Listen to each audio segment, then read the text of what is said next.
Michael até o fim do ano, talvez o Michael possa completar os 7 jogos que inviabilizaria a transferência dele para outra equipe brasileira, né? Então, essa é a estratégia, acho que é o principal ponto que o Corinthians tem no momento, tentar jogar a favor do tempo para conseguir, né, quem sabe, manter o Michael até o fim da temporada. Só poderia jogar a Libertadores, né?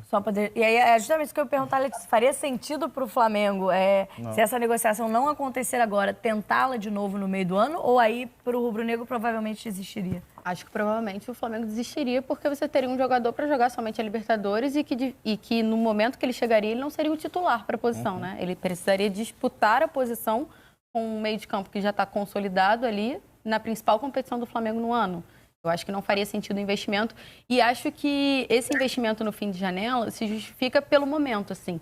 Acho que o Flamengo deixou para olhar para um meia e para um volante já no final da janela, depois que cumpriu todas as principais checklists, né, do Tite ali. Eu sempre brinquei com isso nas matérias, porque foi o que aconteceu. O Tite pediu o Dela Cruz, o Flamengo trouxe. O Tite pediu o Vinha, o Flamengo trouxe. O Tite pediu o Léo Ortiz, o Flamengo trouxe. E aí, quando estava concluindo ali o Léo Ortiz, porque o Flamengo a todo momento se manteve confiante, começou a olhar para outras posições, que no caso, principalmente meia, que atue como volante, né? Então, o Flamengo não olhou só o Maicon. O Flamengo olhou, por exemplo, também o William Carvalho, sondou ali. São sondagens. A gente não chegou a noticiar, claro, porque o Flamengo não deu nenhum outro passo até o momento que a gente soube. Mas, assim, o Flamengo se manteve atento, olhando as possibilidades de meias e volantes. Foram nomes que surgiram e tentou esse investimento agora no Maicon. Acho que muito pelo momento que o Corinthians vive financeiro, porque o Flamengo tem um momento financeiro muito melhor, e porque ainda tinha janela de brecha, né? Porque essa janela de transferência para agora, para o dia 7. Foi tudo muito corrido, obviamente. A negociação é muito difícil de acontecer até quinta-feira, então acho que é importante a gente deixar claro. E se não for para acontecer quinta-feira dessas condições, ele já não joga a Copa do Brasil. Porque um jogador só pode atuar por uma equipe na Copa do Brasil. Copa do Brasil não tem mínimo de jogos, né? Atuou por uma equipe, não atuou por mais nenhum. Jogou um jogo, não importa. Então, ele já não pode jogar a Copa do Brasil. Se ele completar os 7 jogos do Campeonato Brasileiro pelo Corinthians, não vai poder jogar o Brasileiro. Então, seria um investimento que não faria sentido para o Flamengo na janela do meio do ano. E eu acho que o Flamengo teria outros nomes acima do Maicon para investir nessa posição. Outro interessado na negociação, Shakhtar Flamengo, em relação ao Maicon, que por enquanto segue como jogador do Corinthians. O Edgar trouxe as informações, treinou hoje pelo Clube Paulista e o Flamengo segue aí também agora, já fez a sua parte, está aguardando essas 48 horas, mas pelo que a gente sentiu, é um prazo aí que o Corinthians consegue administrar e dificilmente dentro dessas 48 horas, pelo tempo disponível, o Flamengo vai conseguir envolver as 3 partes, né, Letícia? Não, muito complicado, de fato, justamente pelo momento, assim, foi tudo muito corrido, digamos assim. E é para reforçar, assim, foi feita a proposta, teve uma procura lá atrás, depois tiveram algumas conversas e foi feita a proposta. A partir do momento dessa proposta, quem tem que notificar o Corinthians é o Shakhtar. Ponto. Sim. Então, o Corinthians aguarda essa notificação de forma oficial, digamos assim, né? E aí tem 48 horas, é menos até do que o tempo até o fechamento da janela na próxima quinta-feira, por isso toda a dificuldade. A gente trouxe todos os cenários aqui, tudo que envolve até contratualmente essa difícil negociação, porque inclusive a gente tem a questão do pagamento, né? Que o Zé Edgar traz, a apuração do Júnior de Assis é importante, porque o Corinthians sequer fez o pagamento do empréstimo nessa temporada, então nem seria ressarcido, né? Porque não chegou a fazer o pagamento, então nem tem ressarcimento a ser feito. Enfim, é uma história sempre muito delicada, porque envolve 3 contratos nesse momento, o do Flamengo, o do Shakhtar e o do Corinthians. Agora, voltando para o rubro-negro, inclusive, só para a gente até encerrar esse ponto, Mike, uma curiosidade, porque a gente falou assim das opções que o Flamengo tem, se ele chegarem em que prateleira, você acha que quem estaria à frente do Maicon, Pedro Moreno?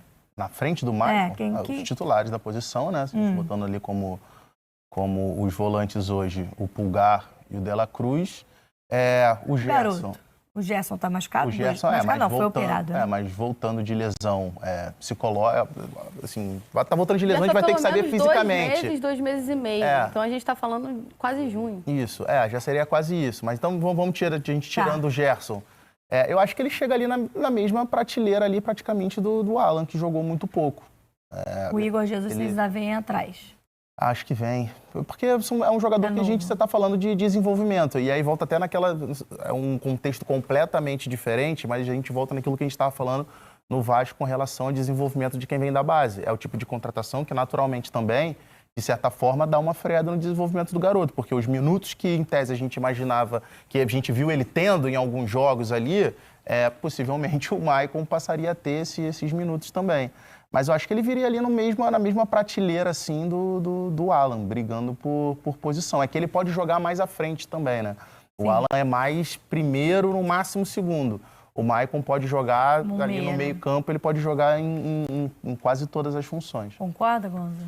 Concordo. Eu acho que ele tá à frente do Alan por ser um jogador mais versátil, exatamente por poder desempenhar mais funções.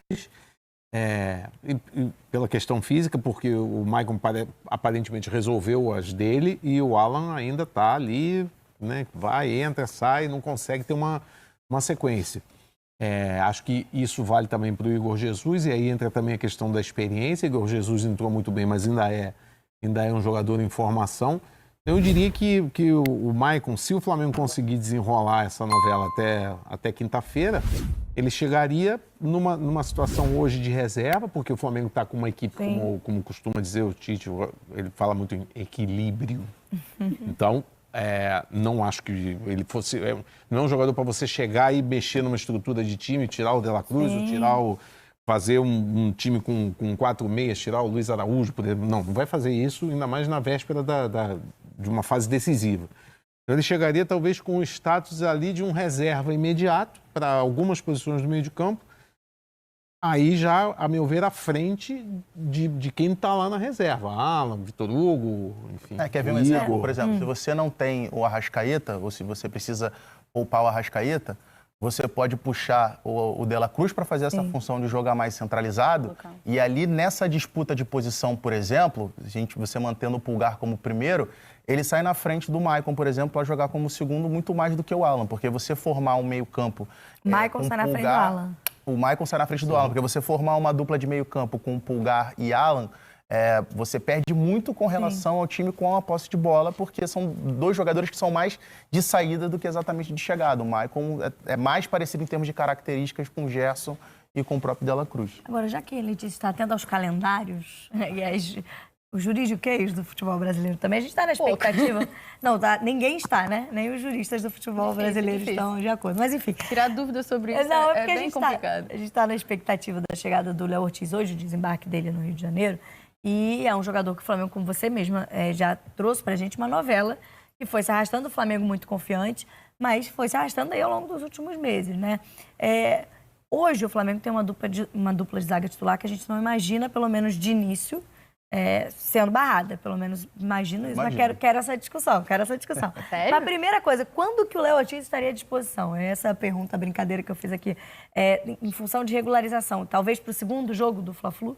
Ou para domingo, enfim, o que tem envolvido nessa negociação ainda? O Flamengo corre para que ele esteja à disposição já para o primeiro jogo. Para domingo? Para sábado. Sábado, 9 da noite, perdão. Sábado, 9 da noite, Flamengo e Fluminense, primeiro jogo da semifinal do Carioca. O Flamengo trabalha para que ele esteja à disposição já para essa partida. Inclusive, como a gente falou, né, o Léo Ortiz está desembarcando daqui a pouco, né, o avião dele vai chegar já, e o Marcos Braz, vice-presidente de futebol, concedeu uma entrevista lá, rapidinho, falando com a TV do clube, e ele comentou que o Léo Ortiz estará nas semifinais do Carioca. É só resolver a documentação e ele está regularizado, basicamente, até quinta-feira, que aí dá tempo de inscrever no regulamento do Carioca, que precisa... O nariz, então, ontem ele foi liberado do treinamento, porque ele precisou terminar... essa questão do nariz, né? Precisou colocar o nariz do lugar e tudo mais, então ele não foi para o treinamento, ele se apresentaria hoje à tarde, o Flamengo fez do treino à tarde, então daqui a pouco a gente vai ter uma noção de como é que ele tá. Mas assim, recentes casos atuaram com a máscara, né? Não foi descartado desde o primeiro momento. O jogador do próprio Varela, Botafogo, na questão do soco entre o Gerson, ele atuou. Então assim, Fabrício Bruno não está descartado para sábado. Mas ainda assim, eu acho que o Léo Ortiz, num primeiro momento, ele vai ter que brigar uma posição ali. Qual seria a sua dupla de zaga? Eu tô curiosa. Eu não acho que nem barrar para semifinal, não. Porque eu acho que até o Tite, muito inteligente óbvio. Que ele dificilmente chegaria e ele não tem essa necessidade de chegar e pegar um jogador e botar direto no banco. Mas acho que, com o tempo, a tendência é o Léo Ortiz barrar o Fabrício Bruno. Você acha que Léo Ortiz e Léo Pereira? Léo Ortiz e Léo Pereira, para mim, é uma zaga assim, que chega para seria... para ser, assim, a melhor zaga do futebol brasileiro. O Léo Ortiz é mais zagueiro do que o Fabrício Bruno. É mais completo, é mais rápido, é melhor com a posse de bola.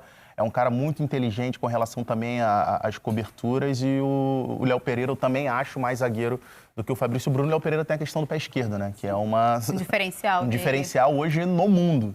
Então, assim, eu acho que é questão de tempo, vai ser questão de tempo para o Léo Ortiz tomar essa vaga do Fabrício Bruno aí. Não seria uma reedição da dupla do Bragantino, de Fabrício Bruno? Eventualmente poderia ser, mas assim, fato é que o Flamengo passa a ter 3 zagueiros incríveis dentro do elenco, que eu acho que isso é o mais importante de tudo.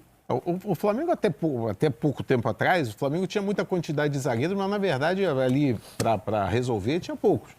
De Rodrigo Caio, que estava sempre às voltas com lesões. Você estaria falando do Davi Luiz. Você tinha o Pablo, que em momento nenhum conseguiu se firmar. Você tinha o Davi Luiz, que oscilava, às vezes ia muito bem. Mas também uma questão de momento, que o próprio Léo Pereira já foi. Já não esteve cogitado, né? Estava no elenco, não era cogitado. Hoje é o melhor zagueiro do elenco. Mas agora o Flamengo, com a chegada do Léo, tem 3 zagueiros que podem ser titulares a qualquer momento que o Tite precisar. E o Davi Luiz, que o Tite recuperou, né? Porque quando ele foi utilizado, ele foi para ser, digamos, um quarto nome, mas é um quarto nome de peso, de experiência. O que eu acho, e aí eu vou concordar com o Pedro, é que o Tite não vai fazer nada radical, talvez até por conta dessa lesão do Fabrício, quer dizer, se ele tiver a opção de o Léo Ortiz jogar. O Léo Ortiz está com um ritmo de jogo, é um jogador que tem uma leitura de jogo muito boa, conhece, sabe como o Flamengo joga. Vai fazer 3 treinos, né, Leite? 4ª, 5ª e 6ª. Aí você pensa assim, você não tem a necessidade de lançar um jogador assim, mas ao mesmo tempo você também não tendo o Léo Ortiz, você também não precisa ter a necessidade de botar o Fabrício com o nariz quebrado, Luiz, né? Vai perguntar pro Fabrício se ele vai querer dar brecha pra ele. Claro que não. Eu duvido. Mas se tiver a máscara, seja do que for pra ele jogar, amigo. Não, ele joga até sem máscara. Não pode dar mole. Mas a questão é que o Tite não vai perguntar pra ninguém, o Tite vai tomar a decisão. Agora, eu acho que no médio prazo, no longo prazo, é mais ou menos o mesmo caso do Dela Cruz. Você não vai investir o que está investindo, a novela que foi, o dinheiro que foi, a negociação que foi para trazer o Léo Ortiz para ser reserva. Não consigo imaginar. E se ele vem para ser titular, eu acho que hoje quem seria ali o menos tirável é o Léo Pereira, que está num momento espetacular e tem a questão do pé esquerdo, é um jogador que encaixaria melhor. E o Fabrício ficaria como opção. Não tem muito jeito. Grande fase do Carolino. Então... Ele chegou a 6h20, o Blue Thierry Lima tá lá perto. Finalmente, hein? Ninguém ganhou, hein? Conta tudo pra gente, Blue. Ninguém ganhou, acabou que ninguém ganhou a aposta. Rapaz, momento legal aqui. O primeiro contato do Léo Ortiz com o manto do Flamengo. Aquele manto que tava na... Caraca, que legal. Ele posando aqui pra foto ao lado do nosso vice-presidente de futebol, Marcos Braz. Também o nosso diretor, Bruno Spindel. O Léo que fez esse voo rapidinho, rapaz. Saiu com 15, 20 minutinhos de atraso lá de São Paulo, mas chegou rapidinho aqui no Rio de Janeiro. Chegou no estilo aí. Aliás, o bigode parece com o do Láslo, hein? Queria dizer não, mas eu acho que o Láslo já deixou esse bigode na intenção, já sabia dessa negociação. A gente tem que ver isso aí, verificar. Mas tá aí, o Léo Ortiz, ele que tá mostrando ali a camisa, né? Personalizada nesse momento com o número 12, mas a gente repete. O definitivo, que ele vai ficar para jogar com o Flamengo, ele vai poder escolher, lembrando que o número 3 está vago desde a saída do Rodrigo Caio. Tá aí o Marcos Braz? Tá aqui ao lado do Léo Ortiz. Léo, a gente pode falar com ele aqui? Pode ser? Com licença, Braz, Léo Ortiz, com licença. Primeiramente, prazer estar falando contigo, cara. Seja bem-vindo ao Clube de Regatas do Flamengo, que você ainda tem uma para complementar, mas vai dar tudo certo. Quer saber como está a expectativa desde já. Como você tem sentido também, a gente sabe que o torcedor hoje, à distância, manda muita mensagem, energia em rede social. O que você já está sentindo do clima Flamengo a partir de agora, aí para frente, se Deus quiser, na sua carreira? Não, já durante esses últimos meses já foi de uma ansiedade muito grande, porque deu para sentir o tamanho da torcida do Flamengo e a repercussão toda que se deu nas redes sociais e todo o carinho que já foi demonstrado por mim desde o início, né? Então, estou muito feliz, ansioso para que dê tudo certo nos exames e que eu já possa treinar e me adaptar com meus companheiros, conhecer todo mundo, conhecer o CT, que eu já ouvi falar que é sensacional. Então, Tô ansioso para tudo isso e muito feliz com essa chegada. Vai conhecer, Léo, se Deus quiser. O detalhe é o seguinte, muito se falou aqui antes dessa negociação ser concretizada, ou estar próximo disso, sobre sua vontade de vir realmente vestir essa camisa do Flamengo. E uma coisa que a gente destacou entre os torcedores, personalidade, né? Um cara hoje, além do sonho de jogar no Flamengo, ter essa vontade de vir vestir essa camisa e disputar a vaga num elenco tão estrelado. Você que já sabe o peso que tem hoje o elenco do Flamengo e a responsabilidade que é vestir essa camisa. Não, é total, acho que toda a história do Flamengo diz isso e todas as pessoas que passaram pelo Flamengo, eu pude conversar, sempre me falaram do tamanho do Flamengo e do tamanho do clube e do quanto isso representaria na minha carreira, né? O quanto marcaria isso na minha carreira. Então, desde o início, desde os primeiros contatos com o Brás, com o Spindle, eu sempre deixei claro da minha vontade e de que faria o possível para poder chegar ao clube, né? Então, muito feliz que eles também foram desde o início até o final junto comigo nessa operação, né? E no final deu tudo certo e agora é esperar para poder jogar e conquistar muitos títulos com a camisa do Flamengo também. Para fechar contigo, ansioso para trabalhar com o Tite, é um cara que tem você no radar aí como um dos principais zagueiros do Brasil desde a época de seleção, né? É um cara que eu pude conhecer na seleção, né? Então ele foi um fator também muito primordial para que eu viesse também. E estou muito ansioso não só para trabalhar com ele, mas com todos os companheiros, conhecer todos e poder conquistar muitas vitórias com essa camisa. Obrigado, Léo, vai lá. Obrigado, Braz, Spindle. Tá, e as primeiras palavras aqui do nosso Léo Ortiz. Como jogador do Flamengo, está produzindo também um conteúdo agora para nossa rede social. Já você vai acompanhar no Instagram do Flamengo. Vamos pegar uma casquinha aqui, né? Botar em primeira mão na Flá TV. Vamos furar o Instagram. As pessoas façam também, junto com o meu, né? Saudações rubro-negras, sejam todos muito bem-vindos e muito bem-vindas ao nosso canal Mengão News Oficial. E eu já quero abrir aqui, pessoal, essas notícias, né, fazendo uma perguntinha para vocês. Quem deve ser a zaga titular do Flamengo no longo prazo? Léo Ortiz e Léo Pereira? Ou Léo Ortiz, Fabrício Bruno? Acho que não, porque seria dois jogadores que jogam com a perna direita, né? Acredito que a disputa vai ficar entre Léo Ortiz e Léo Pereira, Fabrício Bruno, né? E Léo Pereira. Quem será a zaga que vocês acham que o Flamengo deve, né, manter aí no longo prazo? Comente aqui e deixa a sua opinião, que é muito importante, beleza? Aí foi a chegada, né, marcante aí do jogador Léo Ortiz. Chega aí para somar na equipe do Flamengo. Não é nem tão disputado, né? E que tem dois zagueiros que vivem bom momento no Flamengo. E ele mesmo assim aceitou e quis vir jogar na equipe do Flamengo, beleza? Também, rapaziada, comente aí, né, o que você acha a respeito dessa contratação aí do Maicon, né? O Maicon aí que pode ser o mais novo reforço do Flamengo para a temporada. O Flamengo busca esse volante, né? E é um cara aí que, sem dúvidas, chegaria, acho que até mesmo na frente do Alan, né? O Alan que chegou, não conseguiu jogar, não conseguiu se firmar e muitas lesões estão atrapalhando aí o engajamento do Alan com a camisa do Flamengo, beleza? Então, pessoal, espero que vocês tenham gostado. Essa aqui foi mais uma notícia aqui do nosso canal. Se você não é inscrito, tem um botãozinho vermelho com o nome inscreva-se. Então, já se inscreva no canal, deixa o seu like, comenta, que é muito importante. Graças a Deus, no vídeo passado conseguimos bater a meta de 100 likes, né? E para esse vídeo não é diferente. Eu conto com a sua ajuda, então já deixa muito like nesse vídeo, pra gente tá batendo a meta de 100 likes. E se Deus permitir, amanhã eu voltarei com mais informações do nosso rubro-negro.